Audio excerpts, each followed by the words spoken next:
Prime Minister Narendra Modi has kick-started his fifth trip to the United States with a big bang push to make in India.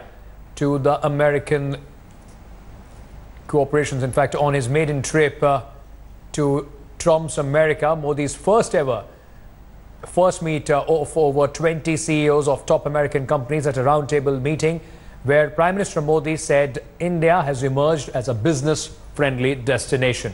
And more so with the upcoming implementation of the GST, Modi said India has attracted large foreign direct investment as a result of his government's policies in the last 3 years.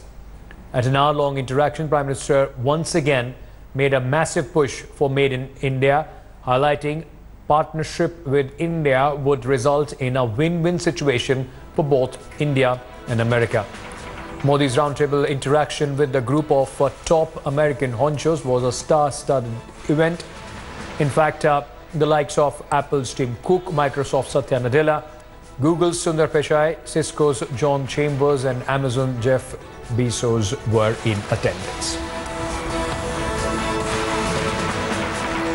In a short while from now, the Prime Minister of India is going to address the Indian-American community at a DC suburb of Virginia, even as all eyes are on the big Modi-Trump meeting, followed by the delegation-level talks on Monday.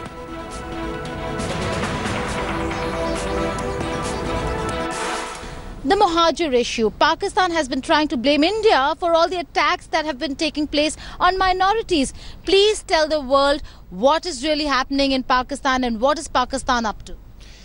Thank you. There are more than 50 million Muhajirs living in Pakistan.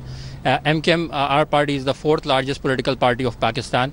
We have been winning elections since 1988 in Karachi, Hyderabad and urban centers of Sindh.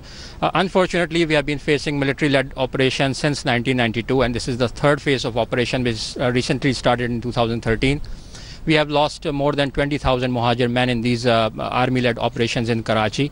So there has been political victimization, socio-economic victimization of Muhajirs going on in Karachi by Pakistan's military establishment. There is no political space for us. We cannot operate freely in Karachi. And on the other hand, all the jihadi outfits, the terror outfits, the militant groups like Jaish-e-Mohammed, Lashkar-e-Taiba, Jamaat-ud-Dawa, Lashkar-e-Jhangvi, ISIS, Al-Qaeda, they are operating freely in Karachi. You stay here in DC, you stay here in the United States of America. How important, firstly, is this engagement with the Indian diaspora? I think it is important because this is one of the things that makes, if you think about it, of all the major powers that India has relationships with, this is what the community is what, and this diaspora link is what, and the size of it, how well they've done, is what makes this relationship unique. India doesn't have this, for example, with Russia or with France or with Germany, for example, but this is a unique bridge between the two countries, and I think qualitatively makes it quite different. It's also a very influential community politically, policy-wise, in entertainment, socially. So I think it's a pretty I think the community appreciates that these sessions are done. All right, Mr. Vijay, you are somebody who's handled all this. You were here trying to ensure that everything is in place. What's so different about engaging with the Indian diaspora that no other administration in the past did as much as Prime Minister Narendra Modi did? And does that really add to the influence India has over the US administration? I guess 2 or 3 things important. Basically, Prime Minister Modi has a great appeal amongst the diaspora, which no previous Prime Minister had, especially in the UPA regime. The second part is that, as Tanvi has correctly said, it forms a new connect between the diaspora and the Indian government and administration in general. Third is that Modi ji always want Indian diaspora to be a part of his development story, and therefore he is trying to always connect with them. And the fourth and most important part is that because of these events, the stature of diaspora in the respective countries has gone up, and we have seen it at every places that their visibility, their stature has gone up everywhere, wherever such interactions have happened. Okay, the stature has gone up, but does that really, and will that really translate into something substantive when it comes to the Trump administration, Tanvi? We've seen very serious statements from President Trump to do with immigration policy, to do with H-1B visa issue. A review is underway. Do you think there is going to be a change of heart or a change of thinking in the Trump administration?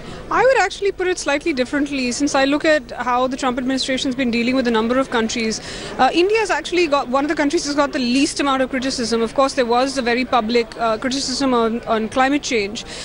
There are clear differences, especially on trade and investment policy issues and immigration. And I think the two sides will have to sort those out. That's not going to happen tomorrow. But what was key about tomorrow is the personal dynamic between the two leaders. If they can establish a rapport, everything else flows from that. So I think that is the most crucial part about this visit. It has also already had an impact in terms of the bureaucracies actually focusing their attention on this visit, on this relationship at a time that there have been many other priorities for both sides. Right, so we'll getting you the minute-by-minute update of the Prime Minister visit, of course, as soon as he starts addressing the Indian diaspora there. Joining me in the studio is Skan Tile, and former diplomat, and also we are being joined by Shiv Shankar Mukherjee, former diplomat, in the studio.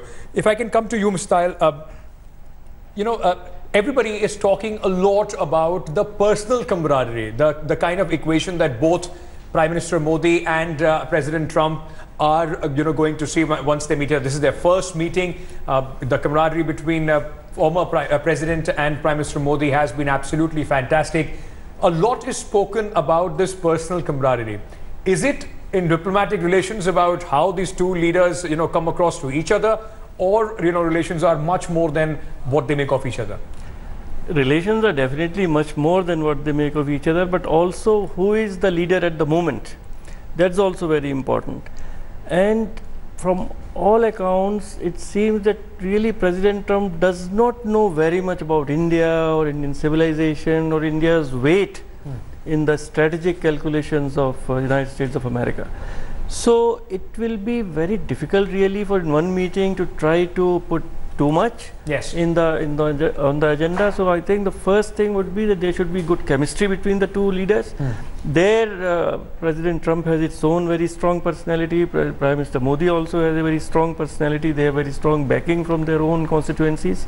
So that gives them a good ground to build, but nothing can be predicted. And they have already had 3 telephone conversations. So if this kind of chemistry develops, that they are able to pick up the phone and talk to each other in future, I think that will be a very big achievement. Mr. Mukherjee, very interestingly, as Mr. Tile was also saying, President Trump and Donald Trump as a personality is a very unpredictable personality. For a Prime Minister who's going, and all eyes are, at least in India, all eyes are on, what is he going to speak about, terror, the joint statement, H-1B. How does one approach a leader like Donald Trump, who most people think that, comes without a lot of preparation, is unpredictable, can come across and say anything? One approaches it, as I'm sure Prime Minister Modi will, very calmly, comfortable in the knowledge that, in the present context, and one must always look at the context in terms of foreign policy, because it's a very dynamic thing. He'll, as I said, approach it calmly, because he'll know that at the present moment there's no big crisis bedeviling India-US relations. There are nuances of differences in approach on climate change, on the Afghanistan-Pakistan scenario, on Iran, and so on. But I wouldn't, these are things, major issues, of course, but they have to be dealt with diplomatically. But in the atmosphere of friendship and cooperation that actually exists between India and the US, and has existed over the last decade or so, starting from 2008. So this word unpredictable is what I'm hearing all the time in every channel, and it's absolutely legitimate, because it is. He's given enough evidence of hyperbole, of unpredictability, and my Prime Minister is going there, so let me be polite and say he's going to meet a very mercurial president. But that president has already tweeted that he's getting ready to give a big welcome to my Prime Minister, and that he's described him as a true friend and as a very practiced Twitterati. I think he means what he says here, because India has not been like China, like NATO even, something that has excited campaigner Trump, President-elect Trump, and President Trump into saying very contradictory things, because it's not been very high on his horizon, which is a good thing actually, if you look at it in hindsight. So I think I agree totally with Skand, and I echo my young friend Tanvi's words that the most important thing is the dynamic, the chemistry that they establish with each other. Yes. They are not going to, believe me, and I speak from experience, they are not going to discuss nitty-gritty of the agenda and H-1B visas and so on and so forth. It will be a freewheeling discussion. It will be, each explaining to the other his vision and what he thinks are important things going forward. Yes. It could even be pleasantries along with that. And the most important, people call it a takeaway, I call it something else. The most important leaving behind for Prime Minister Modi is to leave behind a President Trump who shares his vision of the fact that if Trump wants to make America great again, that partnership with India would actually help in that regard. Okay. Before we continue, let me just quickly get across to my colleague Geeta Mohan, who is joining us live from Washington DC. In fact, I believe she's joining us from the venue of the meeting or the address of the Prime Minister to the Indian diaspora. Geeta, if I can quickly come to you, first of all, just take us through the atmospherics there. Of course, last time, in fact, initially when Prime Minister went there, the Madison Square Garden is something that is still etched in the minds of a lot of people. How is it compared to that event? Just take us through.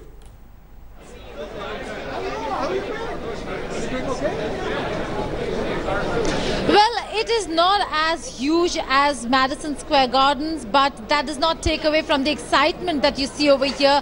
Look at the kind of people that you see over here. The people have started coming in, trickling in, they're gathering over here, and that's where Prime Minister Narendra Modi will be when he addresses the entire Indian diaspora. We are looking at about 780 to 800 people who have gathered over here.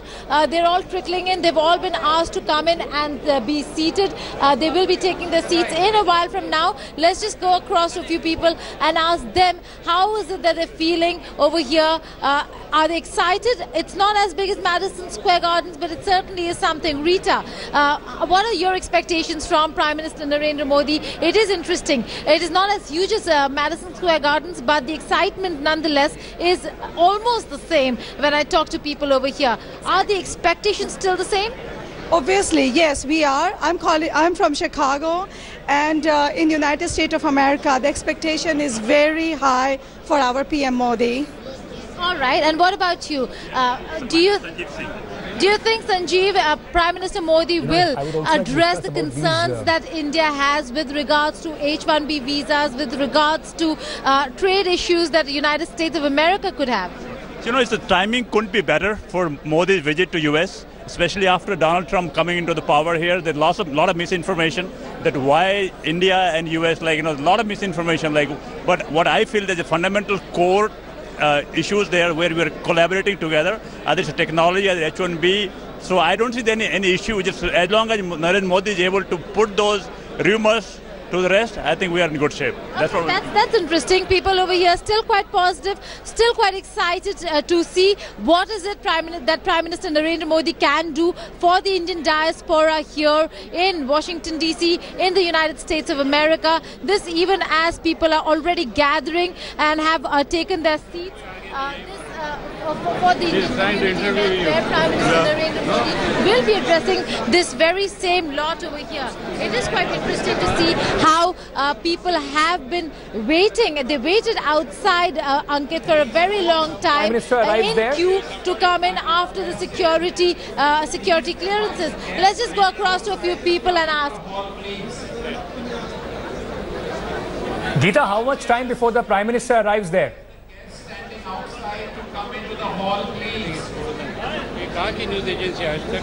Well, it's about 1:45 p.m. right now, and the event is to begin about 2:30 p.m. 2:30 p.m. is when the Prime Minister is scheduled to arrive over here and speak and address the Indian gathering. And it is not going to be a huge affair where, like last time around, we saw a lot of performances that took place. Over here, it's going to be a very low-key affair where Prime Minister Narendra Modi will come and it will be a very short address. So a lot of people over here are excited to speak to us. Let's just go across to a few and then I'll toss back to you. Yes. Hi, I'm Satish Korpe. I'm here at the Ritz-Carlton Hotel waiting for Modi ji. There are about 400 people in the hall and more are in the lines. I think everybody is excited to listen to him after a year. Well, there you go. Quite excited to listen to Prime Minister Narendra Modi. A lot of them have already come in, but you'll still see a lot of empty seats, which means that there are still quite a few who are in queue and will be coming in to take their seats. Well, it's about 45 minutes before the Prime Minister arrives there and speaks to the Indian diaspora. Geeta, will keep coming back to you as the Prime Minister arrives there. So, of course, the personal camaraderie between Prime Minister Modi and Donald Trump, the President of the United States, would be a topic of discussion. But ahead of the US President Donald Trump's meeting with the Prime Minister, it's time for us to take a look at the issues which both countries will look to find a common ground on. Take a look at this report and we'll go to our guests, our experts, just after that.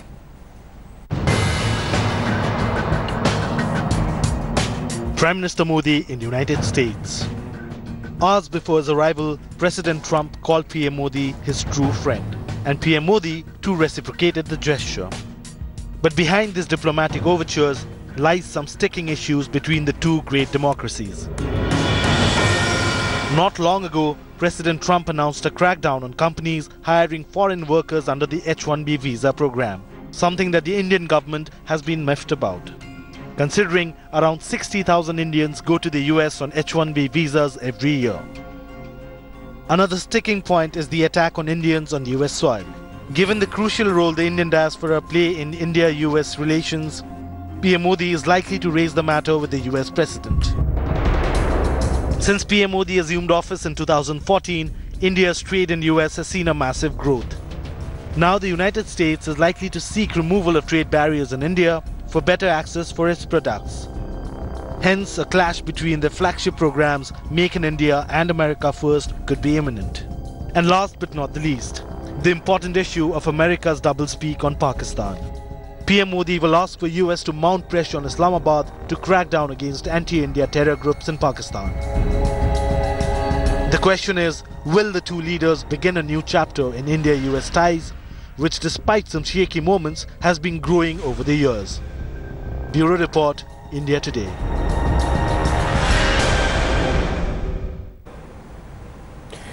Let me just go to Mr. Mukherjee very quickly. I was just, as we were discussing during the break as well, this whole meeting of the Indian diaspora, the meeting with the CEOs, it's almost become as usual as far as Prime Minister's calendar whenever he visits US is concerned. But this time the scale of those meetings is by far very, on the smaller scale compared to his first visit. How much of a role do they play in sort of influencing possibly, the meeting with the president or in the US media and so on and so forth? Well, there are reasons why these are important. In those countries where there is a significant population of the Indian diaspora, and the US is certainly one of them with anywhere between 3 and 4 million Indians working there. Now, the Indian diaspora in the US, and since we are talking about the US, is the highest earning community in the United States, ahead of even the Jewish white community. It forms a very important bridge between India and the United States.